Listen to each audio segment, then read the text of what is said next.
It's the Joe Pag Show. Glad to have you here. Really glad to have back the Republican senator of the great state of Texas. It's Ted Cruz. Ted, how are you? Pags, I'm doing terrific. How about yourself? I'm living the dream. Christmas next week, so things really couldn't get better on the personal note. But when it comes to what we're looking at politically, what on earth? So you are the man to hopefully help me dissect all of this. We've got a couple of articles of impeachment that were passed. The yays were partisan, the nays were bipartisan.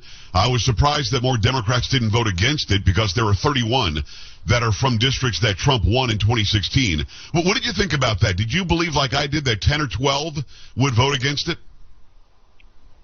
You know, Pags, I read that the House voted out articles of impeachment, but I got to say that can't possibly be true. Right. Because if it was true, then the Senate would have received them. And then we haven't gotten anything in the Senate. So I'm just assuming this is all fake news. that nothing's arrived at the Senate. We're sitting there looking at the mailbox. It's empty. So I don't know what they're doing on their side. I think CNN's Jim Acosta broke it, so it might be it might be fake news. That's true. I didn't think about it on that angle. So what is the procedure? I mean, when Johnson was impeached, when Clinton was impeached, did it happen immediately? Did the House send over the articles? Of course they did. No, this shows the utter ludicrousness. Okay, I want you to envision, Pags, you're sitting in Nancy Pelosi's office. I'm sorry about that. And you're in the strategy session. And their strategy is, okay, here's what we're going to do. We're going to issue a series of demands to Senate Republicans. And if they don't follow our demands, we won't impeach the president. So what does the Senate do? Okay. Oh, maybe we should follow the demands. Maybe we shouldn't. What should we do? Okay, I think we're going to ignore what Nancy has to say. Last time I checked, Nancy has no authority in the U.S. Senate. Yeah, she can do whatever she wants, and you know what? If she doesn't want to send the articles of impeachment over, that's fine by me. You hold on to them as long as you like. You can take them back to San Francisco and show them off at the woke parties you're going to. Right. Look at our pretty articles. You'll be like, Gollum, my precious articles. But you know what? If you don't send it to the Senate, you ain't impeached the president. You just did a press release. So I'm perfectly happy in January for the Senate to go back to work, to actually do the job we were elected to do. Right. To focus on jobs, to focus on wages, to focus on higher wages, more opportunity, growing the economy, securing the border, rebuilding our military, protecting the Constitution, defending the Bill of Rights, actually do our jobs instead of this partisan rage that has consumed the House Democrats. It is Senator Ted Cruz, Republican of the great state of Texas. Boy, great points all, Ted. She doesn't send them over. First of all, the vote, the way that it was on abuse of power and obstruction of Congress, abuse of power is bogus. We know that. There is some pinhead lawyer sitting there from the left who thinks that saying fake news is impeachable. He thinks that that the president abused his power because he comes from a more powerful country. Therefore, simply as the president of the United States talking to another world leader is an abuse of power somehow. So that's bogus. But the second one really sort of flabbergasts me.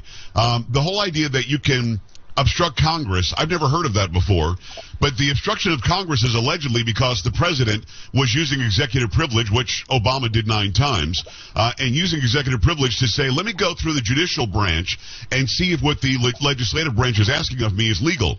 The judicial branch, the SCOTUS, says, we're going to take it up. Maybe it'll be March, maybe it'll be June, maybe it'll be October, but we're going to take it up next year. They still somehow passed an article of impeachment on obstruction of Congress, although the courts haven't decided anything yet. How is that possible?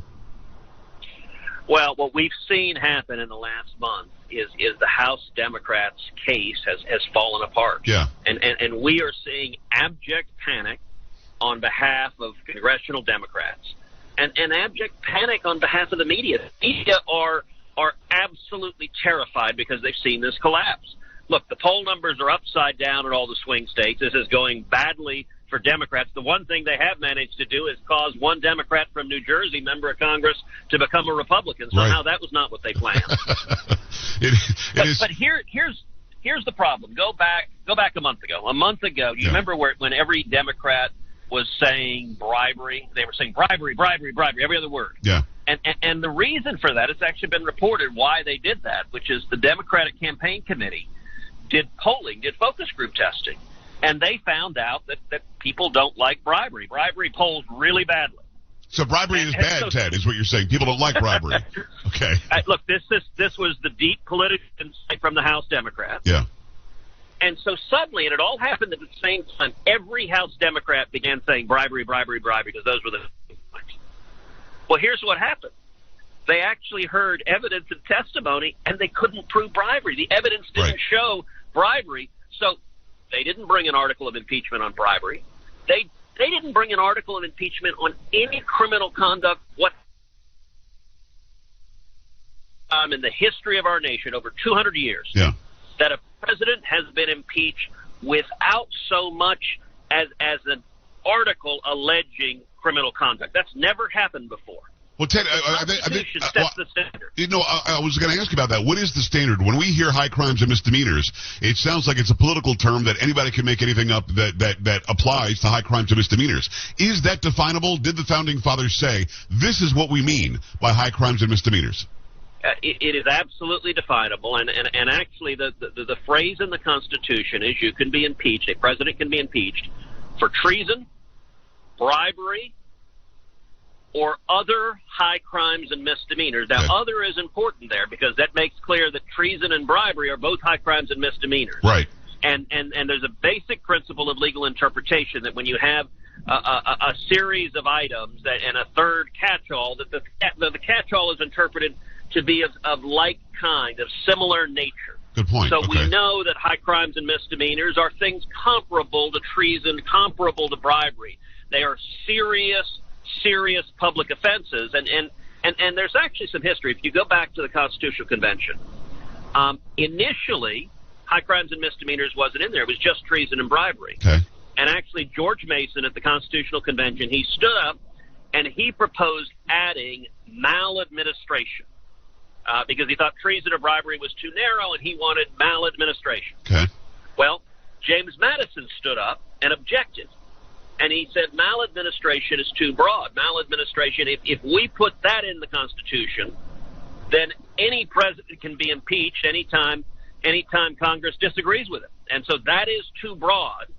Let us instead use high crimes and misdemeanors. So they rejected Mason's suggestion, and they followed Madison's suggestion. They put high crimes and misdemeanors, which means a serious public offense akin to a felony. Usually it is a felony. If you look at past presidents, when they've been impeached for committing criminal conduct. Yeah.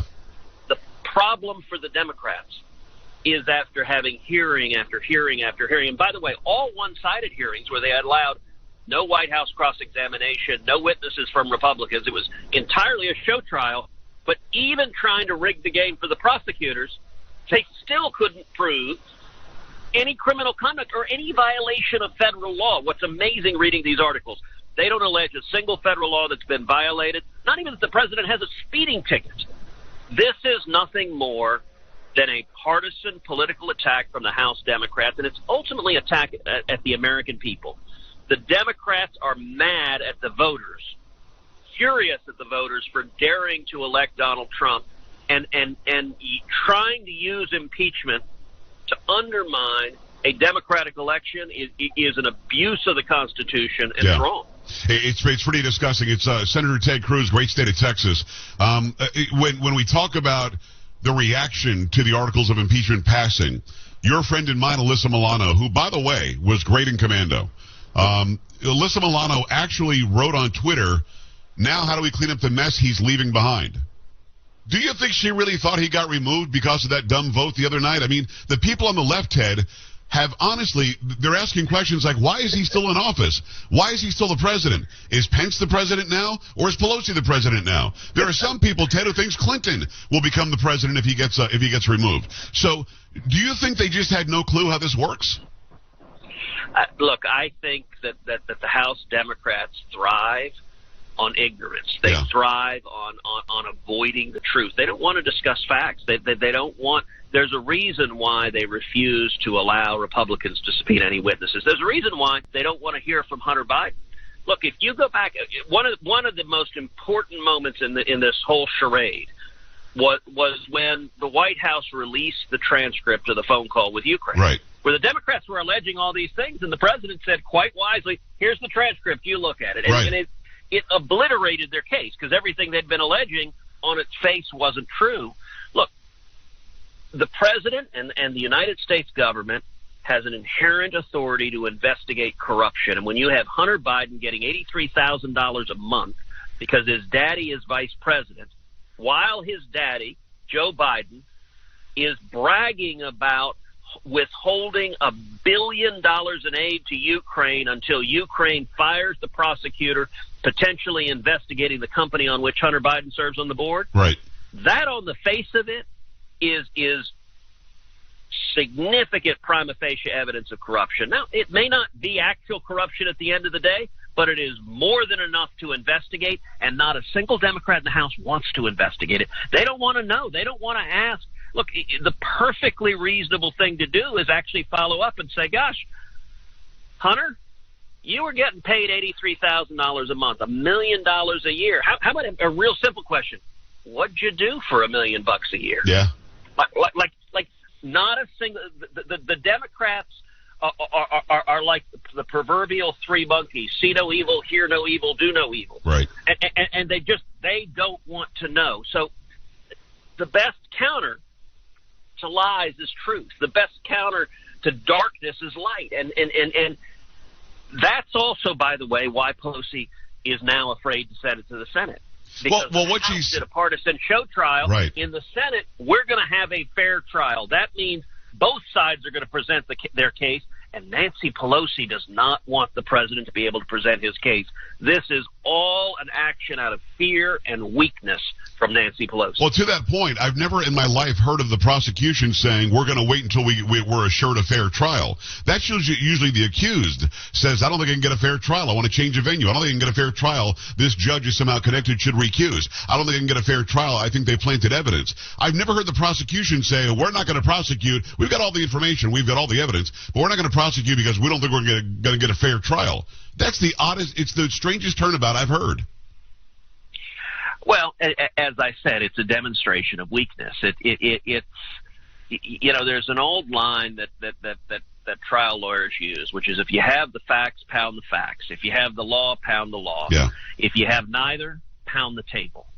Well, Nancy's pounding the table. That's the only thing she has. If she knows if this joke of articles of impeachment goes over to the Senate, that it's going to fail. And she also knows that if this goes through a fair trial, which is what the Senate will do, if we respect due process, which is what the Senate will do, that it will make her partisan impeachment seem even more ridiculous than it is today. So how does it end? She doesn't want that to happen. I've got less than a minute, and I know that you're very busy, and I appreciate the time.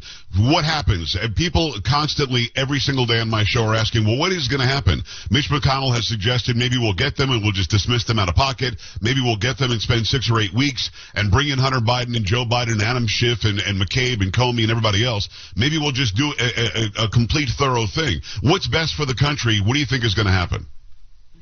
Look, one of two things will happen. Either, number one, Pelosi never sends the articles of impeachment, in which case this thing's over. They did their part. You really think that's a possibility? You really think she might not? I think Pelosi is very scared of the truth. Yeah, okay. And so if she doesn't send it, that doesn't bother me at all. We'll focus on doing our job, which is what the president's focused on as well. Yeah. Or number two, she does send them over, in which case the Senate will have a fair trial. We will hear from both sides. We'll allow the House managers to present their case, but you better believe we're going to allow President Trump to present his case. We're going to respect due process, and that means we're going to allow the truth to come out, and that's why Pelosi and the Democrats are terrified. Yeah, we're all on pins and needles, and I hope that we get some sort of resolution soon. That would be amazing, an amazing show of futility if she never sends them over. Then why did you do it? Just because you could say that he was impeached? That's very weird. Well, look, those articles are going to be a really popular cocktail party, like a coffee table book at a San Francisco party. I promise you, all the liberals, all the Silicon Valley billionaires, all the Hollywood celebs will ooh and ah, and that's fine, because she's not actually looking to represent real working men and women in this country. Look, last night Joe Biden said, hundreds of thousands of blue-collar workers lose their job. That's fine by me. Yeah. That's the position of the Democratic Party. They're not the party of jobs. They're the party of the rich, powerful elite who hates Donald Trump. Yeah, no, you couldn't be more right. We can get into that debate, next time. But that was crazy that he actually said, yes, I'm willing to see hundreds of thousands of blue-collar jobs go away so we could have green energy or something. Ted, I appreciate you. I appreciate all the access and your friendship this year again. Merry Christmas to you, Heidi, and the girls, and Happy New Year. We'll talk soon. Merry Christmas. Have a wonderful Christmas and New Year's. God bless. We're back after this on the Joe Pags Show. Stay right here.